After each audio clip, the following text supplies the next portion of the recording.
Gary Hess and Robert Fish with a preview of today's city championship / state championship game between George Wythe and John Marshall for the 3A boys. And Robert, it's going to be a rubber match. They've played twice during the season, each winning once. Yeah, it should be interesting to see who can put their style into this game, because each one's been different both times that the other team has won. It's John Marshall controlling the tempo and doing the things they need to do. It's George Wythe rebounding and getting up and down the floor. So the third time should be an interesting one indeed.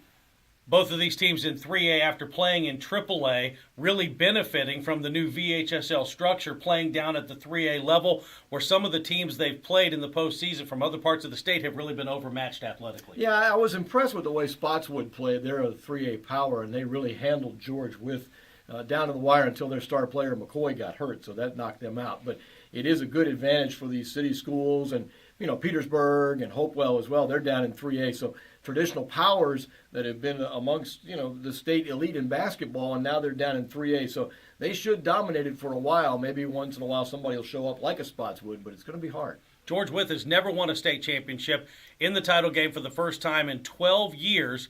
Willard Coker, who used to coach at Virginia Union's come in there. This is just his second year, an amazing turnaround. Change of culture definitely was necessary for them, because I think they'd only won 6 games in the prior few seasons coming in. It was hard enough for them to win it all, and now they've got 20-some wins and moving into the championship game, obviously. And they've been there before, like you said, but it's been a long, long time, so they have found a way to change the culture. He's instilled a lot of camaraderie, and the kids are buying into it. Now, John Marshall's used to being on this stage, but hasn't grabbed the brass ring since 1956. Wow.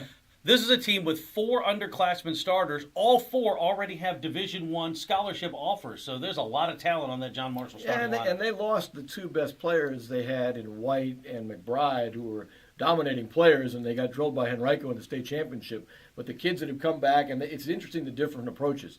George Wythe has had a big pep rally. They're all for it. Will Coker says they deserve it, and they've done it.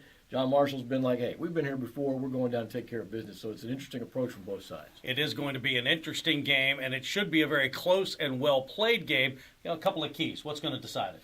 No, I think when you look at it, you're going to have to keep Wythe off the boards if you're John Marshall. They've got to not let Wythe rebound and get out and run.